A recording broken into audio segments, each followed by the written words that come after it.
What's going on YouTube, man? So today we're going to be talking about traveling from just throughout your whole STA-21 process. We're going to be talking about travel. Dude, it's ugly boy, dude, it's ugly boy, dude, it's ugly boy, dude, it's ugly boy beats.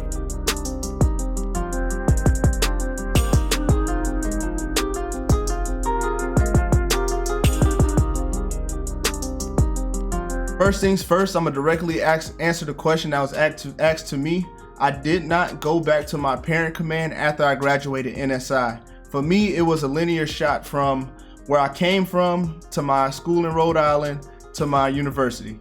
Now, how did I do that? I'm gonna give you the best case scenario so that you don't have to go through what other people had to go through, or the long way around with paperwork, because paperwork takes so long to correct. So what I did was I contacted my detailer. As soon as I got word that I got selected for STA-21, I had orders to transfer already. I had hard copies going to my next command.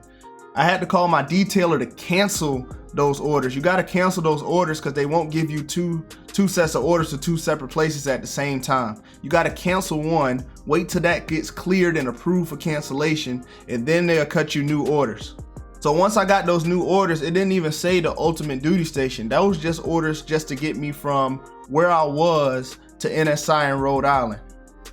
Now the issue with that is once you only got orders from where you're at to where you're going to Rhode Island, you need to get those hard copy orders to get you to your ultimate duty station. And the reason for that is for household goods shipments. All right, for household goods shipments, how it worked for me was I was able to communicate with my household goods office, give them the orders that say I got selected for STA-21 and that I'm going to Rhode Island, so they were able to put my things in pack out storage. So household goods shipments, so how that worked was I was able to communicate with my household goods representative where I was at, so they were able to put my stuff in storage. So I gave them the order saying that, hey, I was selected for STA-21. This is not my final orders, but it's giving me an I-stop. My final destination is going to be here. And they said, okay, we'll go ahead and process the paperwork as best we can. And then they put all my paperwork together. That way I was able to put my things where I was in temporary storage and temp storage. I think it was they gave you a certain amount of days, but you can always extend that too. If you're running out of days, you feel like you're running out of days in your temporary storage, call your household goods office. They'll give you all the paperwork. Keep track of your paperwork. So that's best case scenario. Contact your detailer, contact your household goods office, and that'll get you from where you at to Rhode Island. Now, we had to wait for orders again to get it cut so that we could go from Rhode Island all the way to our university. Now that process took about maybe 2 weeks into Rhode Island. That's when we got our hard copies to go from Rhode Island to our university. Now that's when all the other travel stuff get into play, talking about advanced pay, advanced travel pay, all that other stuff. But those were the time frame with our orders, and that's what happened to me. So on the flip side of that, I had a lot of classmates who did not contact their detailer early at all. So they got their orders late. So they got their orders probably maybe 2 or 3 weeks to the time they needed to be at Rhode Island, to no later than.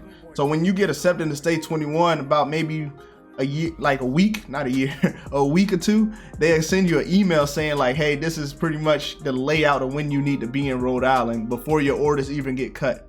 At that point, that's when you need to call your detailer. These people didn't do that. So when they didn't call their detailer, they were at the mercy of waiting for those orders. So a lot of people when they got their orders, hey, you need to be in Rhode Island in 2 weeks.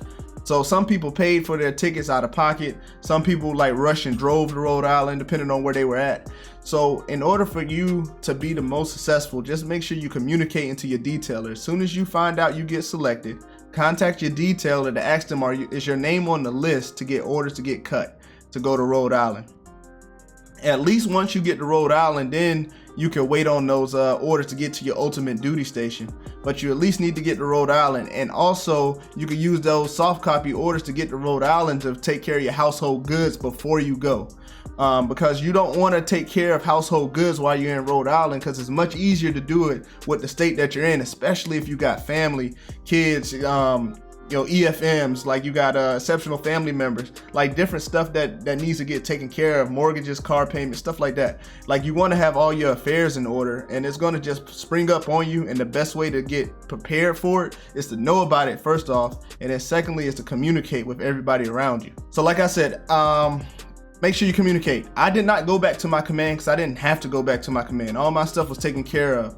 So if you do have to go back to your command, I was hearing like some different rumors that you had to pay out of pocket to get to your command, like go back to where you came from Rhode Island. So like, okay, you go to Rhode Island, or you leave your command and you go to Rhode Island. Now those orders is only going to say from your command to Rhode Island. It doesn't say you get to go back to your command. No. Command, Rhode Island, school. Like those are three things it's gonna say on there. So if you have to go back to where you're going, where you came from, all the way back to your parent command, you might have to pay for that out of pocket. I would highly suggest you communicate with everybody, prepare for that financially. Financials is gonna be another big stressor because when you get selected for STA-21, it's a lot of financial stuff that popped up.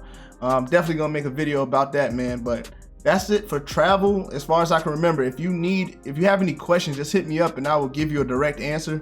But hey, doing the best I can to give y'all all the information, man. Wish y'all the best of luck if you're in it. If you're in this process, good luck to you. If you're thinking about coming in through this process, it's a good deal, man. Best of luck to you as well. Catch you guys next video. Peace.